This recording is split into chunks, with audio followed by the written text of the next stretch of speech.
The one thing that nobody prepares you for when you become a content creator is the idea that people are going to perceive your character based completely and totally on the way that you look in like 1 or 2 videos. So welcome to the things that you might not know about me based on how you would stereotype my character. Starting off, I'm bi. I like men and women, always have, always will. I did not grow up rich. I didn't. I don't know why people think I did, but I didn't. I grew up adjacent to a very wealthy community, so I got to see wealth. I was just not friends with any of the wealthy kids because they were the cool kids and I was not a cool kid. My best friend and I have been best friends since kindergarten. She's still my best friend today. We were totally losers. We both have the exact same personalities now, and people treat you completely different based on this. Back then, all the things that I liked about me made me a loser, but now all of those things are cool just because the aesthetic has changed, which is really depressing. I worked minimum wage jobs until I was 25 when I was scouted to be a model. I remember getting a day rate for $1,000 and thinking that that was the biggest amount of money I'd ever seen in my entire life, and that I had to pursue modeling because it was way more money than I was making anywhere else. But you only get a few of those jobs a month, so the entire rest of the time is spent at castings and going to things that are unpaid. So you actually make less than minimum wage. In college, I was broke, like broke.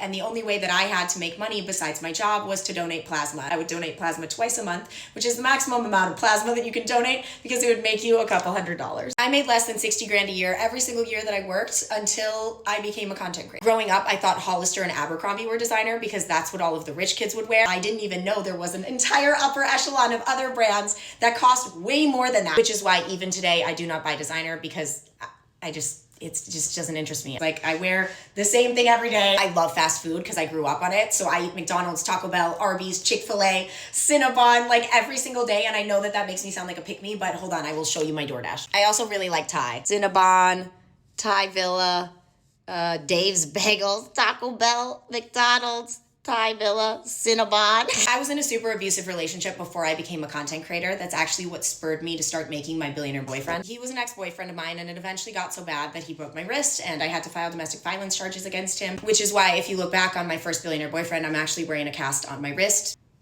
Yeah. During that time, I really truly hit like an emotional rock bottom. That rock bottom motivated me to be a content creator. And I really love that all of my success came from poking fun at someone who hurt me, in a way. Not directly, because like I don't ever want to be a mean person. But he also broke my wrist, so like honestly he can F off. Being on the internet and dealing with the internet and dealing with comments and dealing with being perceived is something that I never thought I would struggle with. But I get it. It's very easy to look at somebody on your screen and think that you know everything about them based on their aesthetic or where they live or what they do. But people are so much deeper than that, and so many people struggle to share the intimate details of their life or their struggles because they don't even really know how to cope with it themselves. So I'm trying to be more of an open book so that you guys actually get to know me.